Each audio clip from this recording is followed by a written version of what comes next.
¿Qué tal? ¿Cómo estáis? Bueno, bienvenidos a un nuevo episodio de Escuela Alopecia. Soy el doctor Oscar Muñoz y hoy vamos a hablar justo de lo que contaba, que es la zona donante, la zona occipital y la zona parietal, pariotemporal. ¿Qué pasa con ella? Es una zona bastante interesante que se habla bastante poco. Venga.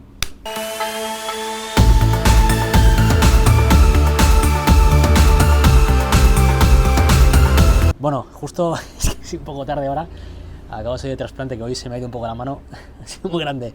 3.808 unidades. La coronilla zona delantera. Pero bueno, a ver, comentarios con respecto a la zona donante, porque la zona donante es algo que ha cambiado mucho el concepto en últimas, diría, década, 2 décadas, últimos 20 años, sobre todo con el advenimiento del FUE, ha cambiado mucho de cómo entendemos la zona donante. Ya sabéis que la zona donante es una zona de tu cuero cabelludo, fundamentalmente. No voy a hablar de brazos, no voy a hablar de barba ni de pecho. La zona donante ya sabéis que es la zona del cuero cabelludo, en la cual habitualmente pues, es una zona que es más resistente al proceso de miniaturización, al proceso de finura. En realidad sabemos que no es 100% inmune. De hecho, evidentemente sabréis que hay gente que tiene 90, 100 años con esa zona que está más o menos conservada, pero si te pones a verlo con detenimiento, incluso puede haber algunos pelitos finos, ¿vale? Entonces siempre es una zona que, aunque es más resistente, pasado muchas décadas, evidentemente puede haber cierta pérdida. Lo que hacemos con el trasplante es mover esos pelos a una zona, evidentemente, que importan un poco más estéticamente. Pero ya con ese dato que os he dado antes, ya tenéis que entender que, evidentemente, hay que tratar la zona donante, incluso, o de hecho diría sobre todo, porque te has hecho un trasplante, ¿vale? Porque esos pelos en el futuro hay riesgo de que se hagan más finos. El riesgo depende de tu genética y depende de la zona. En trasplantes grandes, como este que acabo de hacer ahora mismo, ya trasplantes de más de 1500, es muy habitual que tengamos que ir a zonas donantes que son un poco menos seguras, en el sentido de que en el futuro se hagan más finas, ¿vale? Y esto no pasa nada, por lo menos en mis casos, porque todos mis pacientes están tratados médicamente, con lo cual en ese sentido estoy tranquilo.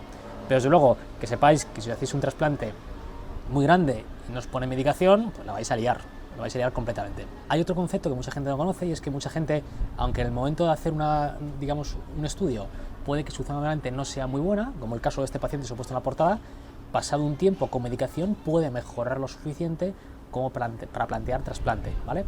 Y esto es algo que muchos cirujanos no saben. De hecho, otra razón más por la cual todos los pacientes que se va a trasplantar está muy indicado poner medicación, porque va a mejorar mucho la zona donante y vamos a encontrar mejores resultados de cobertura. Tened en cuenta que la cobertura, es decir, de cómo va a ser el resultado del paciente, depende de muchos factores.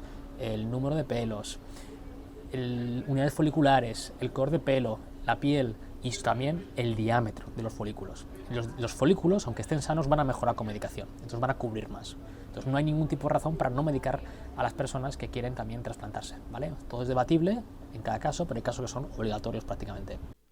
Fijaos, estaba editando el vídeo y he pensado en dedicar un poquito más tiempo a esto para explicaros este caso en especial, porque es bastante ilustrativo. Este paciente, lo he puesto para que no se reconozca, aunque él a lo mejor se puede reconocer, y de hecho le mando ya saludos, es un paciente muy amable, es una mujer también. Es un paciente, vamos a decir, que no tiene mayor recorrido que trasplante, porque tiene un tipo de alopecia especial, que es una alopecia por una cicatriz, digamos, ¿vale? Una cicatriz provocada por un procedimiento, una cicatriz grande, por una radioterapia. El caso es que este paciente, evidentemente, yo lo sé, porque tiene cicatriz, no va a mejorar más con medicación. Y el problema, como estáis viendo, es que su única salida para mejorar sería trasplantar esa cicatriz grande que tiene. El problema que tiene es que la zona donante, como estáis viendo en la imagen de la izquierda, con que no lo parezca, la imagen de la izquierda, la foto pre, es muy mala, es una zona donante muy subóptima. Veis que incluso clínicamente, sin usar tricoscopia, se ve zona cuero cabelludo expuesto, digamos. Eso sí significa porque hay pelos de bajo diámetro y pelos con pocas unidades foliculares.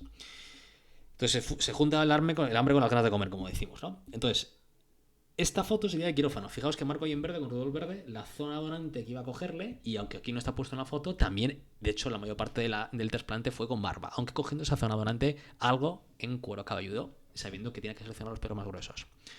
El caso es que este paciente, igualmente le puse medicación, porque me interesaba, aunque yo sabía que en la zona que iba a trasplantar, evidentemente no iba a mejorar más, porque una cicatriz.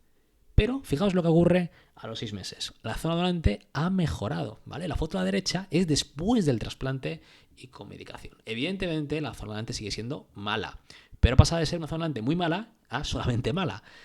De hecho, el paciente, que yo le paré un poco, me dijo, oye, Óscar, ¿y más trasplante? Digo, a ver, quieto, parado, espérate un poco, a ver qué tal va con este que te he hecho, ¿no? Llevamos pocos meses todavía. Entonces, bueno, esto es para que veáis que la zona de donantes puede mejorar, y esto significa lo que decía antes, que hay pacientes que a lo mejor de entrada no son candidatos o no son candidatos tan buenos, pero explicándole muchos pros y contras, se puede plantear cirugías un poquito más arriesgadas, un poquito más enfocadas, pero hablando mucho de las cositas, y luego también que cualquier trasplante en el futuro está sujeto a pérdida de pelo, sobre todo si son trasplantes grandes y se cogen en zonas que son menos seguras. Por esto, lo que os he enseñado, es decir, el pelo de la zona donante puede mejorar, pero también puede empeorar, ¿vale? La zona donante, además, la zona occipital y la zona parietal, es una zona que mejora con cualquier medicación, aunque hay diferencias. La zona occipital sí que suele mejorar con inhibidores de 5-ferrutasa, si afina esteatosterida y también con minoxidil, pero por lo menos mi experiencia es que la zona más parietal, que hay algún chico que siempre se me queja de que tiene menos densidad, a veces vienen preguntando por eso, es una zona que yo creo que responde, fíjate, más al minoxidil. Y aunque puede mejorar con finasterida y autosterida, me parece que las mejorías son menores. Pero bueno, es algo a tener en cuenta. Es un poco mi percepción personal después de ver muchos pacientes. No significa que lleve razón yo. Otra duda muy habitual es acerca de si la zona donante se recupera. A ver, cuando cogemos pelos, esos pelos los estamos moviendo, con lo cual esos pelos los has perdido porque los hemos movido.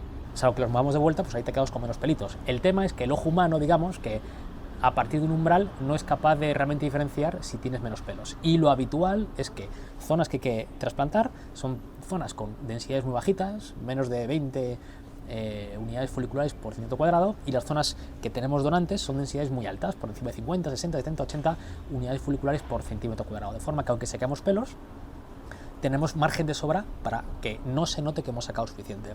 El error habitual es lo que se llama overharvest. Esto es sacar demasiados pelos, pero esto ocurre cuando desocan de forma heterogénea, ¿vale? Es decir, un cuadrado sacando más de esa zona que en otras, digamos, alrededor. Aunque se saquen mucha cantidad de pelos, que esto se ocurre, sobre todo en trasplantes que tienen que ser muy grandes, si se reparte de forma homogénea en toda la zona, el efecto óptico no es de tanta pérdida, ¿vale? Entonces es algo a tener en cuenta y que discutir cada paciente. En ocasiones, cuando sacamos pelos, de forma deliberada o no, hacemos transecciones y sobre todo también hemitransecciones, que es del mismo pelito, se pueden partir, ¿vale? Y el pelito, si tiene varias unidades, por ejemplo un pelo de 3, si yo me llevo a lo mejor 2 pelos, pero dejo uno, ese pelo va a volver a crecer ahí y va a tapar algo. Todo esto se puede hacer de forma deliberada o no. Hay, digamos, técnicas que tenemos en cirugía un poco para intentar limitar el impacto de la zona donante, que sabéis que el principal problema que tenemos es que es limitada, es finita. No finita de que sea finita, sino que no es infinita. Y es una razón por la cual pues, se está haciendo hincapié en el tema de la regeneración capilar o intentar hacer cosas para que la zona donante sea mayor. Y si la zona donante fuera infinita, evidentemente, pues todos los pacientes estarían, bueno, se trasplantaría y se acabó el problema, ¿vale? 12.000 unidades y ala, todos los pacientes trasplantados y mejorías brutales, incluso mejor sin medicación porque se mantendría durante muchísimos años, o hasta que tengas 70, 80 años, que a lo mejor ya te da igual, ¿no? Con lo cual, chicos, por hacer resumen, aunque vuestra zona donante sea mala, que lo puede ser, a veces con tratamiento combinado de medicación para mejorarla, sacando pelos de zonas, habitualmente la barba, pues podemos hacer algunas combinaciones para intentar tener cierto, digamos, como un cartucho para poder mejorar por la zona receptora, ¿vale? O sea, no siempre está todo perdido.